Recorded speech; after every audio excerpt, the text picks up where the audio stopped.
Assalamualaikum warahmatullahi wabarakatuh. Nama saya Ahmad Fauzan, NIM 143221037 dari Prodi Teknik Informatika kelas malam.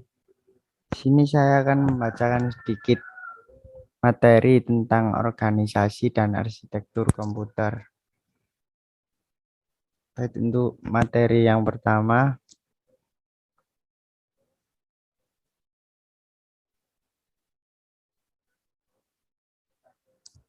memahami dan memaparkan evolusi sistem komputer. Pada generasi pertama, kira-kira pada tahun 1943 sampai 1956. Poin pertama menggunakan tabung vakum. Yang kedua menggunakan tabung punched charge. Yang ketiga media penyimpanan magnetic drum. Dan yang keempat bahasa mesin berkode biner. Tahun 1943, ENIAC atau Electronic Number Integrator and Calculation.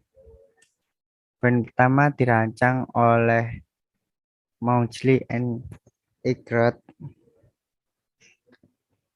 Yang kedua 140 kW listrik, 18.000 tabung vakum, 70.000 resistor, 10.000 kapasitor, dan 1,5 kaki persegi dan 8 ton. Kekurangan pada generasi pertama yakni 1.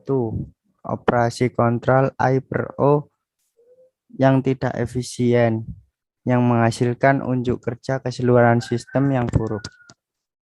Yang kedua, skema modifikasi pengamatan yang tidak efisien. Yang ketiga, instruksi diorientasikan pada perhitungan angka, sehingga pemrograman non-angka dan problem logis menjadi sulit.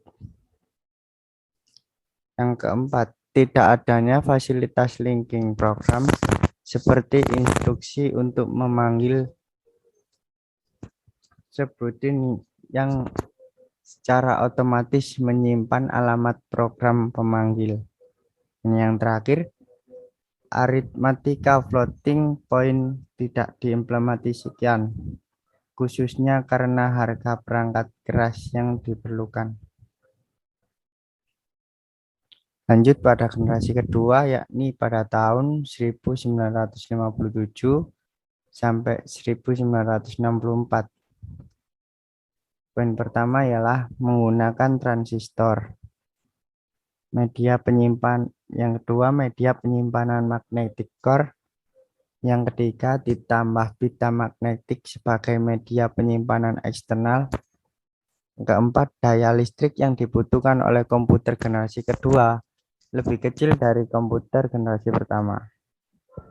Yang terakhir, proses sistem operasi pada komputer generasi kedua semakin meningkat. Contoh komputer generasi kedua ialah BDP, Monolithwell 400, yang 3 Burok 200, dan lain sebagainya. Pada generasi ketiga yakni pada tahun 1965 sampai 1971. Poin pertama menggunakan integrated circuit atau IC. Yang kedua menggunakan magnetic disk. Yang ketiga menggunakan terminal display visual atau monitor. Yang keempat mengeluarkan suara. Next, pada generasi keempat yakni pada tahun 1972 sampai 1989. Poin pertama, IC lebih kompleks dan terintegritas. Yang kedua menggunakan LSI. atau Large Scale Integration. Yang ketiga dikembangkan oleh VLSI.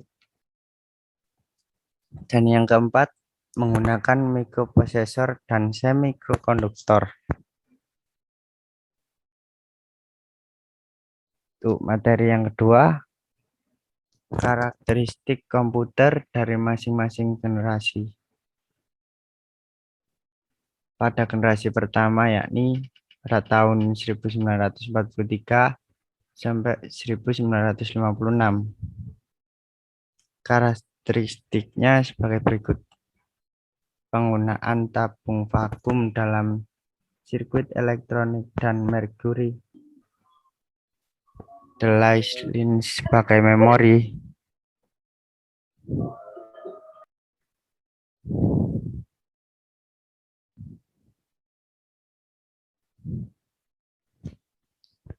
Oke, karakteristik pada generasi pertama yakni satu, penggunaan tabung vakum dalam sirkuit elektronik dan merkuri device lane sebagai memori. Yang kedua, drum magnetik sebagai media penyimpanan internal utama. Yang ketiga, kapasitas penyimpanan utama yang terbatas, yakni 1000 sampai 4000 byte. Yang keempat, pemrograman bahasa simbol tingkat rendah. 5, problem panas dan pemeliharaan. Yang aplikasi atau penghitung sains, proses payroll, dan penyimpanan rekor.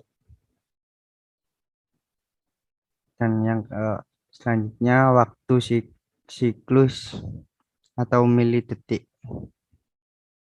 Harga $5 per parsing floating point. Dan yang terakhir kecepatan pemrosesan 2000 instruksi per detik. Next, karakteristik pada generasi kedua. Yang pertama menggunakan transistor untuk operasi internal. Yang kedua, magnetic core sebagai media penyimpanan internal utama. Yang ketiga, mempunyai kapasitas penyimpanan yang lebih banyak, yakni 4000 sampai 32.000 byte. I/O lebih cepat. Mempunyai bahasa pemrograman tingkat tinggi. Penurunan yang besar dalam ukuran dan panas yang dihasilkan. Peningkatan kecepatan dan kehandalan. Aplikasi berorientasi batch. Waktu siklus adalah mikro per detik. Biaya 50 sen per operasi floating point. Dan terakhir kecepatan pemrosesan sekitar 1 juta instruksi per detik. Next, pada generasi ketiga, karakteristiknya ialah satu, menggunakan sirkuit terintegritas. Yang kedua,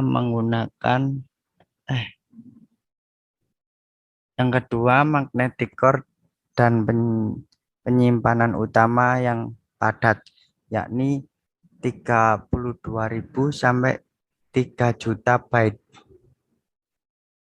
Yang ketiga, lebih fleksibel dengan I/O yang berorientasi disk. Yang keempat, ukuran lebih kecil, unjuk kerja lebih baik dan handal. Yang kelima, penggunaan bahasa pemrograman tingkat tinggi lebih luas. Munculnya komputer mini. Pemrosesan jarak jauh dan tim sharing melalui jaringan komunikasi. Selanjutnya, tersedianya perangkat lunak sistem operasi untuk kontrol Hyper-O dan melakukan banyak pekerjaan yang sebelumnya dikerjakan oleh manusia.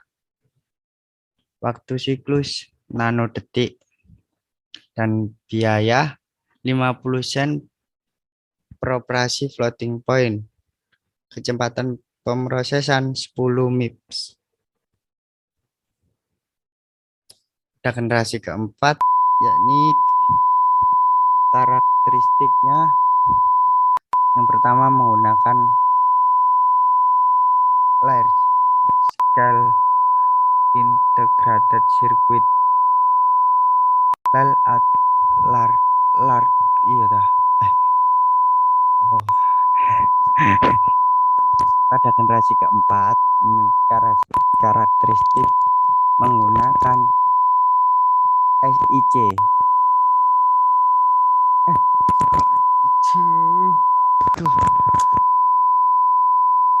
Ini potong ya. Pada generasi keempat karakteristik menggunakan large atau scale integrated circuit. Yang kedua, peningkatan kapasitas penyimpanan, yakni lebih dari 3 juta byte dan kecepatan peningkatan dalam rencana dan kecepatan nantol kabel latih. Pada generasi keempat, yakni karakteristiknya yang pertama menggunakan large atau scale integrated circuit. Yang kedua, peningkatan kapasitas penyimpanan lebih dari 3 juta byte dan kecepatan peningkatan dalam rancangan modular dan kompatibilitas antara peralatan hardware yang disediakan oleh pabrik yang berbeda. Dan keempat, tersedianya program yang canggih untuk aplikasi-aplikasi khusus. Yang kelima, kecanggihan peralatan Hyper-O komputer meningkat. Yang keenam, penggunaan mini komputer, mikroprosesor, dan mikrokomputer yang ekstensif. Biaya 1/100 sampai 1 sen per operasi floating point. Dan yang terakhir, kecepatan pemrosesan ialah 100 MIP sampai 1 Gbps. Next, poin ketiga, menyebut dan menjelaskan masing-masing dari peralatan teknisi komputer. Obeng. Pekerjaan dasar teknisi komputer adalah dapat menginstal ulang Windows dan merakit komputer. Dengan adanya obeng tertentu saja mempermudah kita untuk membuka casing CPU. Yang kedua, tang cabit. Alat ini berfungsi untuk memotong dan mengupas kabel UTP dengan fungsi utama yaitu mengunci RJ45 yang sudah terpasang pada kabel internet. Yang ketiga, RJ45 adalah konektor dari kabel internet atau kabel jaringan.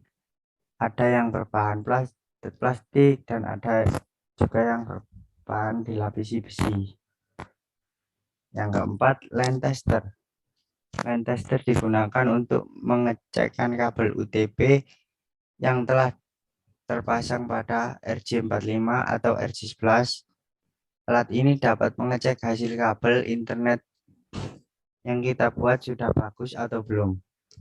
Usahakan untuk mempunyai line tester karena di lapangan sering terjadi disconnected coupling, baik karena RJ45-nya yang rusak ataupun putus pada kabel itu sendiri. Selanjutnya, CD atau DVD-ROM eksternal digunakan untuk menginstal Windows dan aplikasi atau software Usahakan untuk memiliki alat yang satu ini karena pada kenyataannya di lapangan tak jarang diharuskan untuk menginstal ulang komputer atau laptop.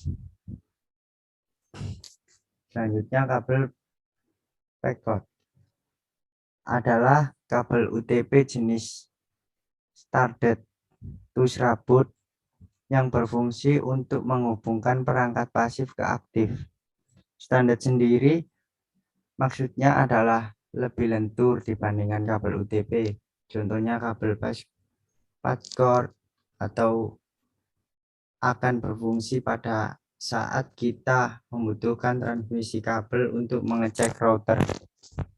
Seringkali kita mengalami kasus router hanging.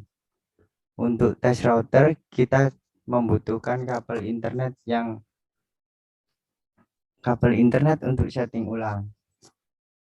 Dan kabel backcord mempermudah proses koneksi antara laptop kepada router tersebut. Selanjutnya, CD operasi sistem. CD atau Windows XP, 7, Linux, dan server yang lain jangan lupa untuk dipersiapkan karena menginstal ulang sudah menjadi kegiatan sehari-hari teknisi komputer. Apalagi jika di jaringan perusahaan tersebut sudah tersebar virus komputer. Selanjutnya USB modem. Faktanya, teknisi yang baik selalu mengupdate wawasannya untuk mengikuti perkembangan dunia IT di sekitar. Mereka yang lebih banyak melakukan browsing untuk sekedar membaca suatu artikel atau metode perbaikan yang baik selalu lebih siap dalam menyelesaikan masalah dibanding mereka yang hanya mengandalkan teori dasar sekolah. Selanjutnya, driver dan software. Koleksi beberapa driver merek komputer dari mulai driver Soundchart, VGA, LAN, Wi-Fi, dan sebagainya. Kemudian simpan juga software untuk mengoptimalkan komputer di flash disk atau CD yang sudah di burning seperti antivirus dan software optimalisasi lainnya. Yang selanjutnya, 3G router portable.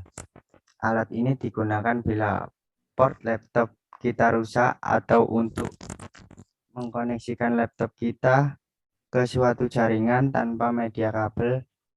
Jika kita mempunyai USB modem dan 3G router, kita bisa membuat hotspot portable, dalam artian bisa dibawa kemanapun yang kita mau.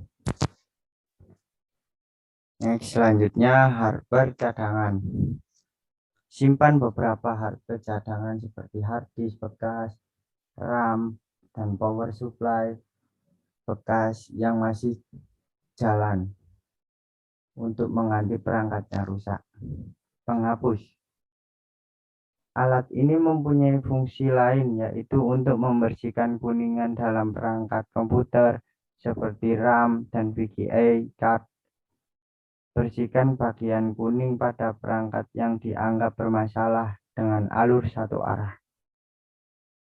Next, multitester.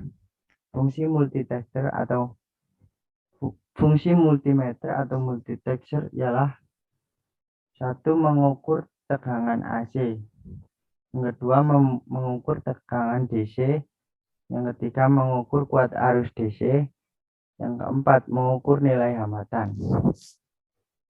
Next, alat pembersih debu atau kuas.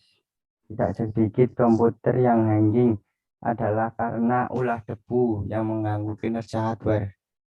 Selalu bawa kuas dan alat pembersih debu ini agar menjadi salah satu langkah atau step by step Anda memperbaiki dan mengoptimalisasikan perangkat komputer. Next, pada poin keempat, menjelaskan sistem kerja pada sebuah proses komputer. Yang pertama, memecahkan pekerjaan prosesor untuk menjadi potongan yang bisa dikelola serta memprioritaskan sebelum mengirim ke CPU. Yang kedua, mengkoordinasikan aliran data yang masuk dan juga yang keluar dari RAM.